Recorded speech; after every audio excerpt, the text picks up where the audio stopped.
So the piano is also called a keyboard, and it is a type of instrument that's used to play music.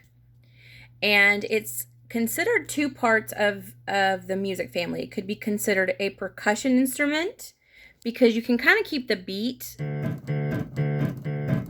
on a piano.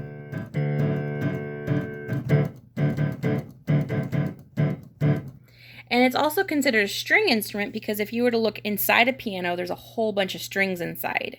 So I will have to send you a picture of that sometime or link a video of an inside of a piano. But what I wanted to do is kind of talk about the piano a little bit. You'll notice that the piano has a pattern of keys. These are called keys. These are called keys. So there's white keys and there's black keys, and there's a specific pattern that follows throughout the piano. Now, a full piano usually has 88 keys. This is my piano at home.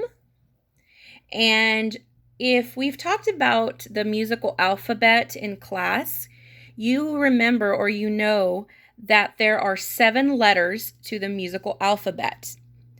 Now, the alphabet that we're used to is A, B, C, D, E, F, G, H, I, J, K, L, M, N, O, P, all the way through Z. Now, in music, the musical alphabet only goes to G. So it's A, B, C, D, E, F, G.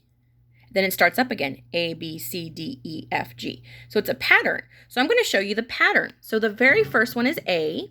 So this is A, B, C, D, E, F, G. Now, each of these keys represents a letter. A, B, C, D, E, F, G. A, B, C, D, E, F, G. A, B, C, D, E, F, G. A, B, C, D, E, F, G. A, B, C, D, E, F, G. A, B, C, D, E, F, G. A, B, C. So all those letters are on the entire keyboard, on the white keys. Now the black keys kind of represent a different type of note, so it kind of changes it, and we'll talk about that another time. But I kind of wanted to go over the pattern of the note. So anytime you see a keyboard, you'll also notice not only are there black and white keys, but you'll see a pattern of the black keys in groups. So they're groups of 2 and 3. 2 and 3, all the way on the piano.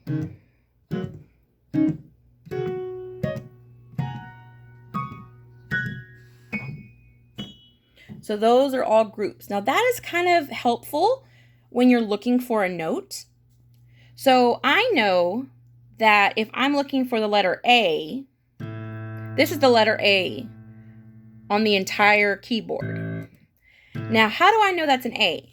Well, I always know that it's the third white key in the section of 3 black keys. And since I know the pattern is A, B, C, D, E, F, G, if this is A, then this is going to be B. And if this is A, it started from the last note of the alphabet, which is G. So I know that G is always the second white key in the group of black keys. So you kind of have to just memorize by looking at where the keys are on the piano to know what the name of the note is. Then when you know the name of the note, then you can actually read the note on music and you'll be able to play it. So if I saw music and it had A, B, C, then I would know to play A, B, C. A, B, C. Now the song, the alphabet song,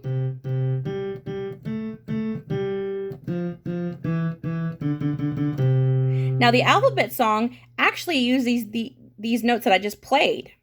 It's C, C, G, G, A, G, F, F, E, E, D, D, C.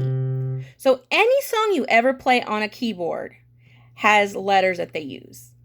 And then sometimes they'll use these black keys to change the sound of that note.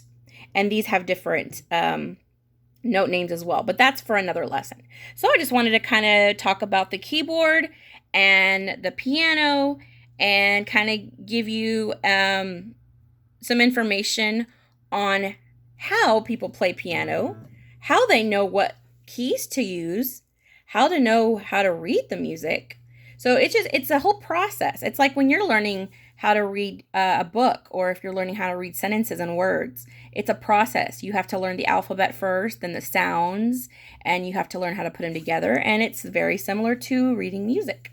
So see if you can find a picture of a keyboard, and see if you can find A, B, C, D, E, F, G on the keyboard. Have fun learning music. Bye.